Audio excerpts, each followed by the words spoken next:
Assalamualaikum warahmatullahi wabarakatuh. Perkenalkan, nama saya Sena Anjani dengan NIM 060311829005.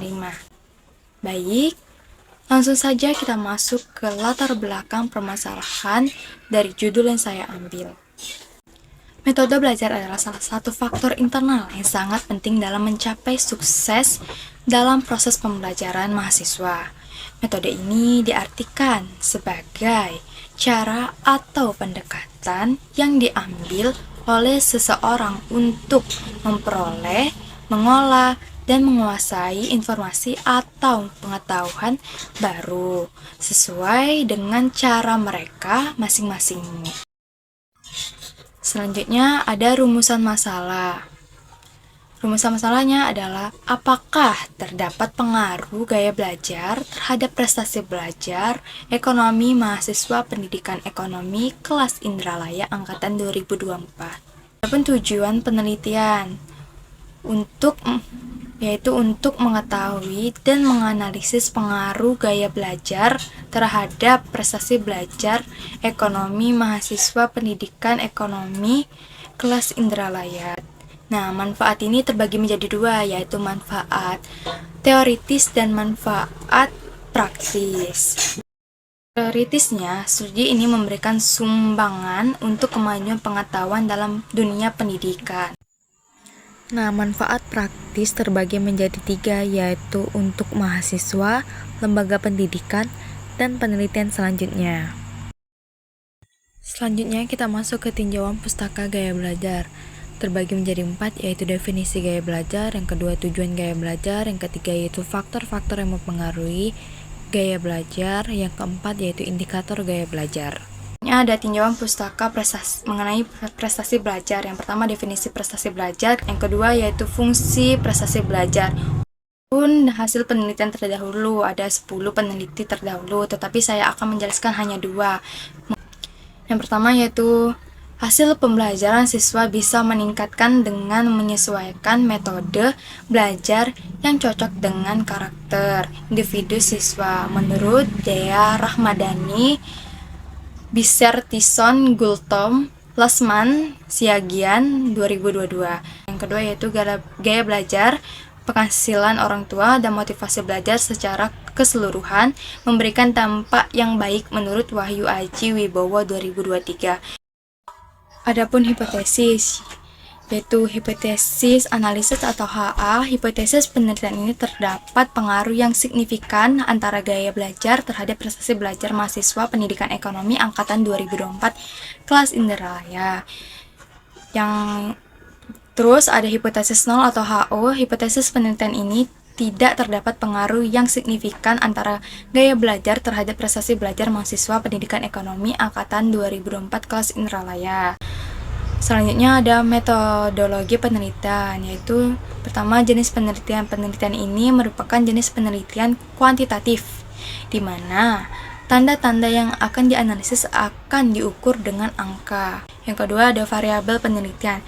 Ada 2 variabel yang ada di dalam penelitian ini, yaitu variabel bebas atau independent variable, variabel terikat atau dependent variable. Ada definisi operasional variabel.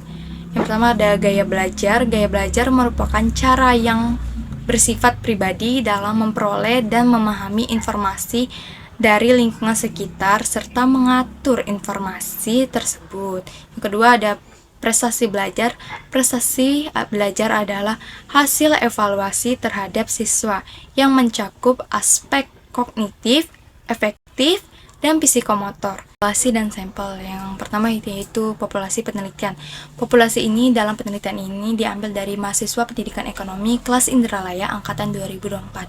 Populasi dalam penelitian ini mencakup semua mahasiswa kelas Indralaya yang berjumlah sebesar 68 mahasiswa. Yang kedua yaitu sampel penelitian. Penelitian ini melakukan teknik sampling jenuh yang dimana seluruh anggota populasi digunakan sebagai sampelnya.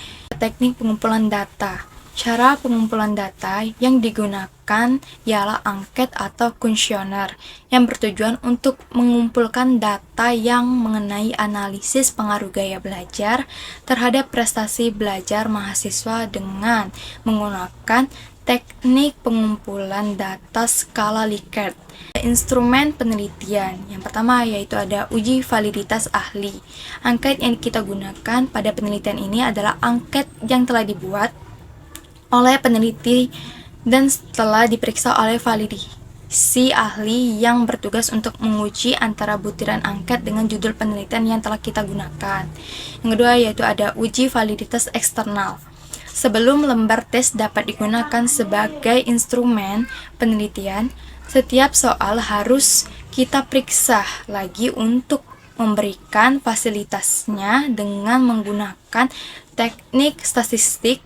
Yang digunakan adalah rumus korelasi produk momen person.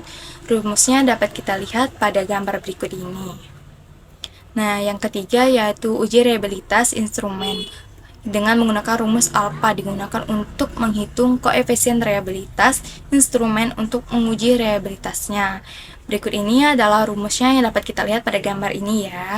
Selanjutnya ada pun teknik analisis data. Teknik penelitian ini menerapkan teknik analisis data berbasis statistik deskriptif dan inferensial.